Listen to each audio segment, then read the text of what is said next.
ஓம் நமச்சிவாய வாழ்க. நாதந்தாள் வாழ்க. இமைப்பொழுதும் என் நெஞ்சில் நீங்காதான் தாழ் வாழ்க. வாழ்க வளமுடன். அனைவருக்கும் இனிய வணக்கங்கள். சூரியன் மகரம் ராசியில் சஞ்சரிப்பது தை மாதம் என்று அழைக்கப்படுகிறது. இதனை மகர மாதம் என்றும் அழைப்பார்கள்.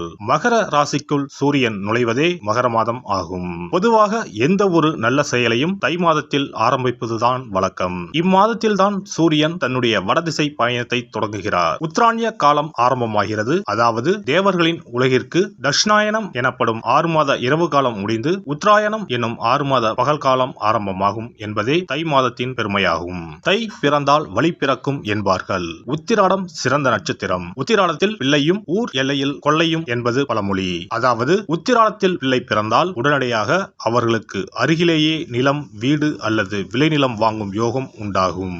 எனவே உத்திராடத்தின் ராசியான மகரத்தில் சூரியன் நுழைவது வெகு சிறப்பான ஒன்றாகும். தை மாதத்தில் பல்வேறு விரத நாட்கள் வருகின்றன.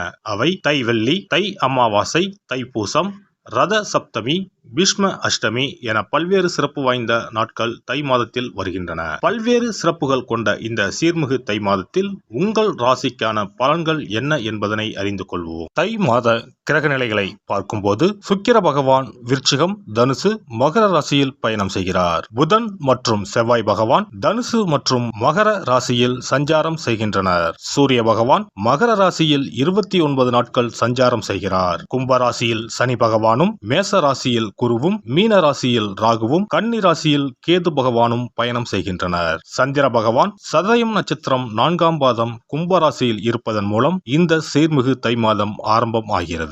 இந்த கிரக அமைப்பால் உங்கள் வாழ்வில் இப்படியும் நடக்குமா என வாயை பிளக்கும் அளவுக்கு நன்மைகள் நடைபெற உள்ளன.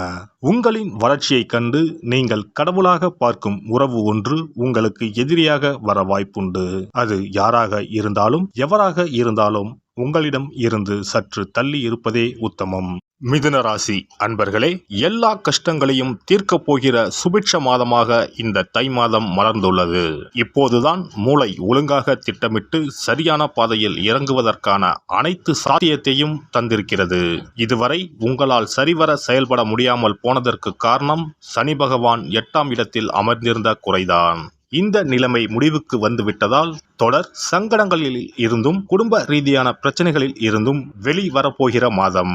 இம்மாதம் முழுவதும் 8ஆம் இடத்தில் சூரியன் நிற்கப் போகிறார். செவ்வாய், ராகு மற்றும் ராசிநாதனின் வெகுவான பலம் ராசிக்கு தொடர் அனுகூலத்துடன் கிடைக்கப் போவதால் எவ்வித சங்கடத்தையும் அனுபவிக்கப் போவதில்லை நீங்கள்.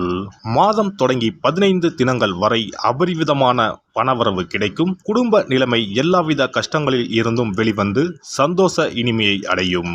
ஆரோக்கியம் தொந்தரவு தராமல் நிம்மதியை உண்டாக்கும். விரய செலவு, நஷ்டம் வாய்ப்பில்லை.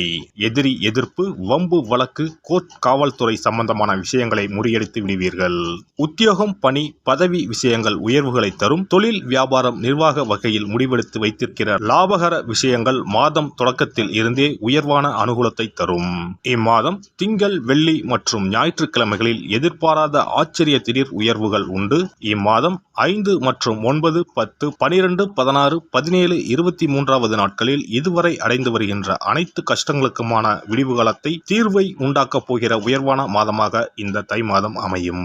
பெண்கள் புதிய முயற்சிகளில் சிந்தித்து செயல்படவும். குடும்ப உறுப்பினர்களுடன் சிறு விவாதங்கள் ஏற்பட்டு நீங்கும். மற்றவர்கள் கூறும் கருத்துக்களை நம்பாமல் தீர விசாரித்து முடிவெடுக்கவும். உடன் இருப்பவர்களிடம் தனிப்பட்ட விஷயங்களை பகிராமல் இருக்கவும். கணவன் மனைவிக்கு இடையே விட்டு கொடுத்து செல்லவும்.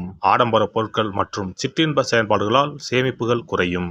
மாணவர்களுக்கு மறைமுகமான விஷயங்களின் மீது புதிய ஆர்வம் உண்டாகும். விளையாட்டு போட்டிகளில் கவனம் வேண்டும். உயர்கல்வியில் இருந்த குழப்பங்கள் விலகும். அறுவை சிகிச்சை தொடர்பான கல்விகளில் ஆர்வம் உண்டாகும். அடிப்படை கல்வியில் முன்னேற்றம் ஏற்படும். உத்தியோகஸ்தர்களுக்கு உத்தியோகம் நிமித்தமான சிந்தனைகள் அதிகரிக்கும். உடன் இருப்பவர்களின் ஒத்துழைப்புகளால் சில பிரச்சனைகளுக்கு தீர்வு காண்பீர்கள். இடமாற்றங்கள் சாதகமாக முடியும். ஊதிய உயர்வின் மூலம் சேமிப்புகள் அதிகரிக்கும். உயர் அதிகாரிகள் இடத்தில் நிதானத்தினை கடைபிடிப்பது நன்மதிப்பை மேம்படுத்தும். வியாபாரிகளுக்கு வியாபாரத்தில் அலைச்சல்கள் ஏற்பட்டாலும் அதற்குண்டான ஆதாயம் கிடைக்கும். வேலை ஆட்களிடம் சூழ்நிலைக்கு ஏற்ப தட்டி கொடுத்து செயல்படுவது உங்கள் மீதான நம்பிக்கையை மேம்படுத்தும்.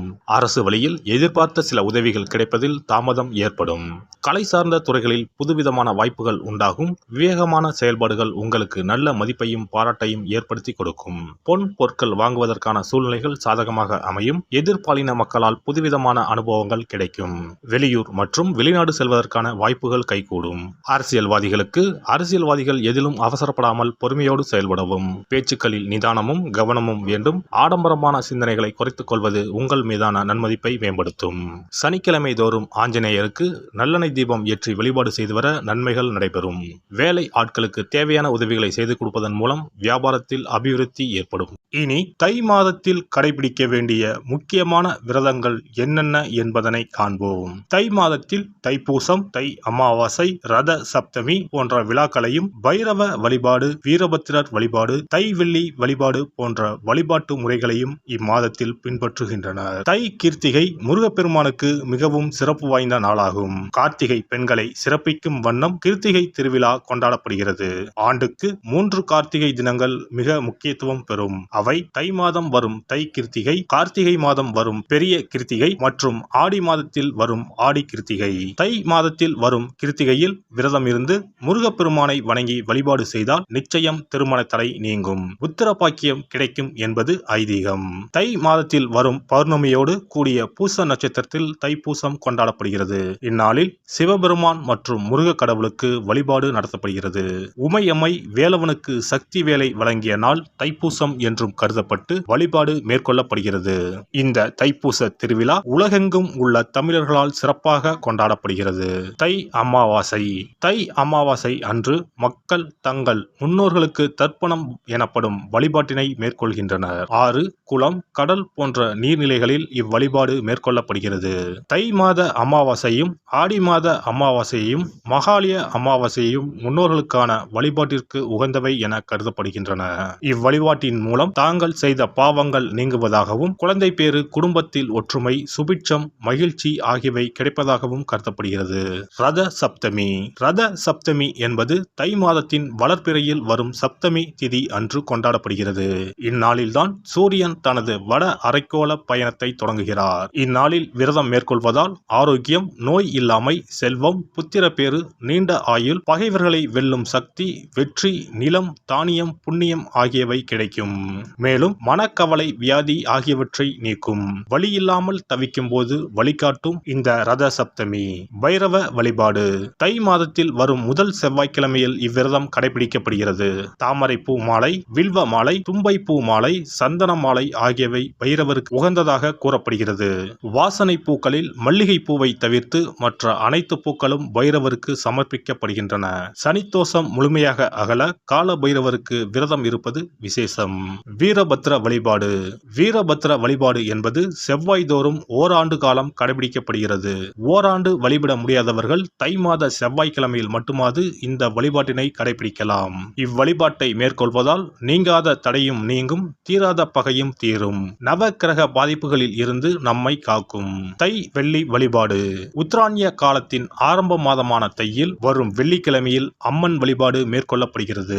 அன்றைய தினங்களில் அபிராமி அந்தாதி, சௌந்தர்ய லகரி உள்ளிட்ட அம்மன் குறித்த பாடல்களை பாடி வழிபாடு மேற்கொள்ளப்படுகிறது.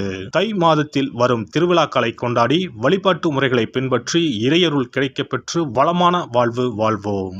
எல்லாம் வல்ல இறையருளால் நீங்களும் உங்கள் அன்பு குடும்பமும் உடல் நலம், நீலாயுள், நிறை செல்வம், உயர் புகழ், மெய்ஞானம் ஓங்கி வாழ்க வளமுடன்.